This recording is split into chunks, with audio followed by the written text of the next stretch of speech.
आइए सुनते हैं।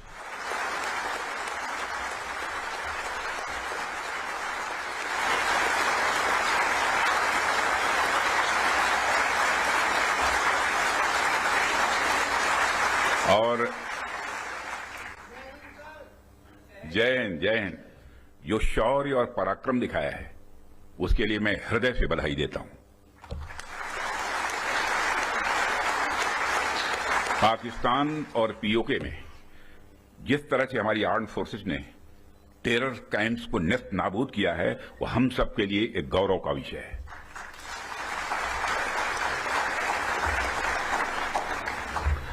साथियों, आप सभी नेशनल क्वालिटी कॉन्क्लेव का आयोजन ये आपका चल रहा है। क्वालिटी की क्या भूमिका होती है, यह क्या रोल अदा करती है, इसका नमूना हमने कल देखा।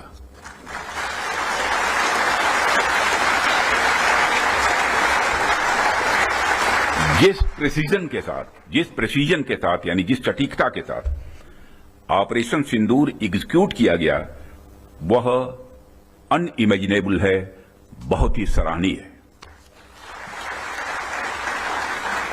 इसमें 9 टेररिस्ट कैंप्स तबाह हुए और अच्छी खासी संख्या में आतंकी मारे गए।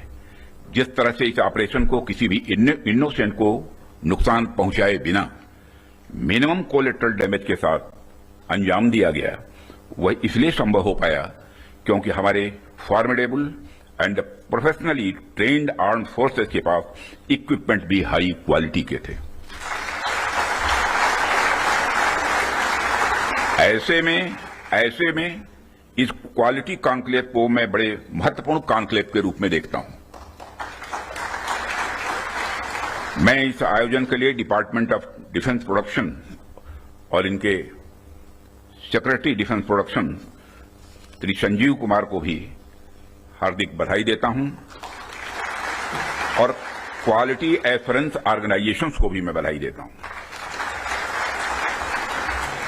साथियों, अभी मैं इस कॉन्क्लेव की थीम देख रहा था, fast tracking of quality assurance through integrated approach and technology enabled processes. आपकी यह थीम मुझे बेहद अच्छी ही नहीं लगी बल्कि दिलचस्प भी लगी, इंटरेस्टिंग लगी। वैसे भी पूरी दुनिया में इसमें बड़ी तेजी से डिसरप्टिव चेंजेस हो रहे हैं और खासकर डिफेंस सेक्टर में तो लगातार नए नए ट्रांसफॉर्मेशंस ये देखने को मिल रहे हैं। ऐसे में क्वालिटी असेसमेंट को फास्ट ट्रैक करना न सिर्फ रेलेवेंट है बल्कि मैं समझता हूं यह समय की मांग है। उन चेंजेस को देखते हुए यह थीम अपने आप में बहुत ही रेलेवेंट हो जाती है। इतनी इंटरेस्टिंग और रेलेवेंट थीम रखने के लिए भी मैं आप सबको बधाई देता हूं।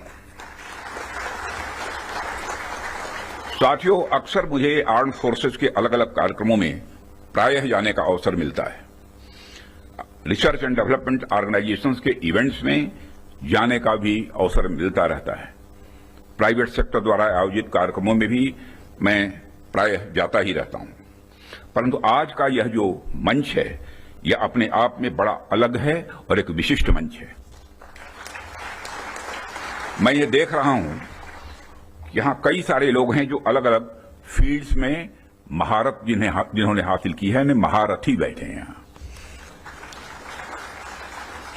इसलिए मुझे लगता है कि आज की हमारी बातचीत भी कई मायनों में विशेष होने वाली है। साथियों, इस क्वालिटी कॉन्क्लेव की महत्ता और आवश्यकता पर तो मैं आगे चर्चा करूंगा ही, परंतु पहले मैं आपको कुछ ऐसे बिंदुओं से, कुछ ऐसे पॉइंट से अवगत कराना चाहूंगा जो हमारी सरकार की प्रायोरिटीज से जुड़े हुए हैं। 2014 में माननीय प्रधानमंत्री जी के नेतृत्व में हमारी सरकार आने के बाद प्रधानमंत्री जी ने हमें एक अत्यंत महत्वपूर्ण सूत्र प्रदान किया। उन्होंने शुरुआत में ही डिफेंस प्रोडक्शन सेक्टर के एम्पावरमेंट पर विशेष बल दिया। उन्होंने जो सूत्र दिया उसके पीछे की फिलॉसफी थी डिफेंस सॉवरेंटी।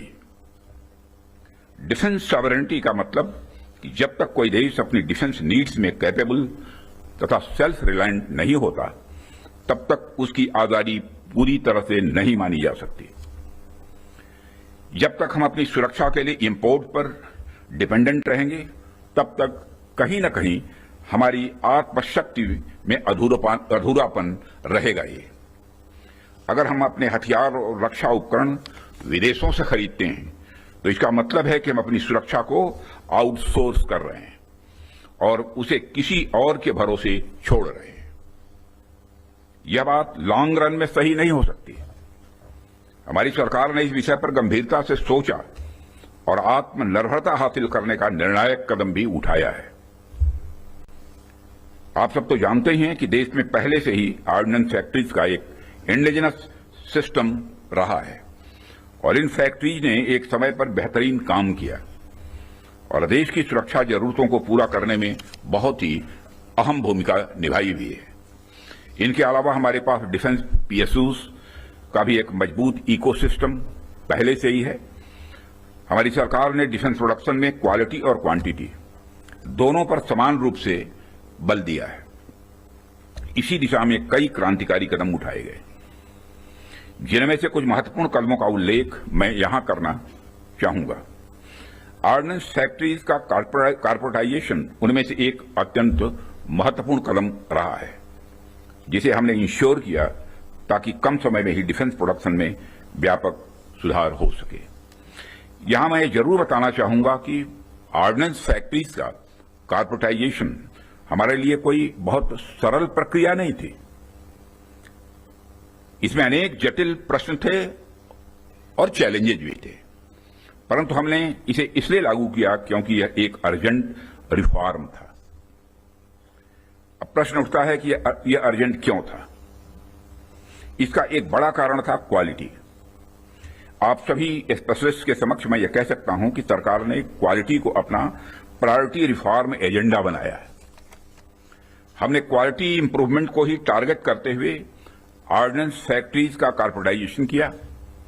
तब से लेकर आज तक डिफेंस पीएसयूज ने लगातार सुधार किया है और कॉर्पोरेटाइजेशन के पश्चात क्वालिटी प्रोडक्शन को लगातार आगे बढ़ाने का प्रयास भी किया गया है और आज ये डीपीएसयूज इंटरनेशनली कॉम्पिटिटिव हो रहे हैं। आज ये अपने रिसर्च एंड डेवलपमेंट पर भी अच्छा फोकस कर रहे हैं। आज ये ऑर्गेनाइजेशन पहले से कहीं ज्यादा वाइब्रेंट और एक्सपोर्ट ओरिएंटेड हो रहे हैं।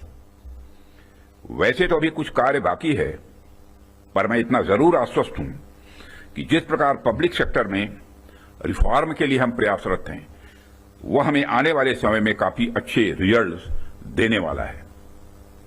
साथियों, पब्लिक सेक्टर के डेवलपमेंट के पीछे हमारा एक ही उद्देश्य भी रहा है कि एक healthy competitive private defence ecosystem का विकास किया जाए, जो अपनी क्वालिटी के माध्यम से देश की सुरक्षा को और अधिक मजबूत बनाए।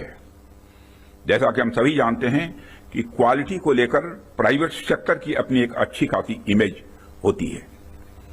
किसी भी क्षेत्र में प्राइवेट सेक्टर अपनी गुणवत्ता के लिए जाना जाता है। आज चाहे बड़े प्लेटफॉर्म्स हों या सिस्टम्स, एमएसएमईज हों या स्टार्टअप्स, हमने ऐसा प्राइवेट इंडस्ट्रियल बेस तैयार किया है जो देश के डिफेंस सेक्टर के विकास में सक्रिय भागीदार बन रहा है और उसे सशक्त कर रहा है। आज रिलीज होने वाले इंडस्ट्री 4 को भी मैं इसी संदर्भ में देख रहा हूं। यह निश्चित रूप से हमें स्मार्ट मैन्युफैक्चरिंग के एक ऐसे एरा में ले जाएगा जहां से हमारे लिए कई नए डायमेंशंस खुलेंगे। इसी तरह जो दूसरे मैनुअल्स आज रिलीज हो रहे हुए हैं, जो एमओयू साइन हुए हैं, उनको भी मैं इसी कंटेक्स्ट में देखता हूं। ये सभी प्रयास केवल सरकार के प्रयास नहीं हैं, बल्कि आप सभी का मिला जुला प्रयास इसमें शामिल है, इसीलिए यह संभव हो पा रहा है। साथियों, जैसा कि आप सभी जानते हैं, आज की दुनिया में सिर्फ प्रोडक्ट नहीं बल्कि एक मजबूत ब्रांड वैल्यू भी जरूरी है। जब मार्केट में असिमेट्रिक इंफॉर्मेशन फैली होती है, तब कंज्यूमर भ्रमित हो जाता है, कंफ्यूज हो जाता है।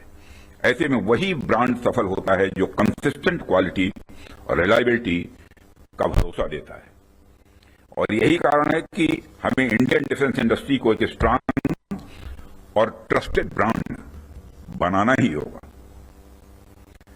इस संदर्भ में आज मैं आपसे एक महत्वपूर्ण अपील करने के लिए आप सबके बीच खड़ा हुआ हूं। यह अपील है एक मजबूत वर्ल्ड लीडिंग और state of the art brand India का निर्माण।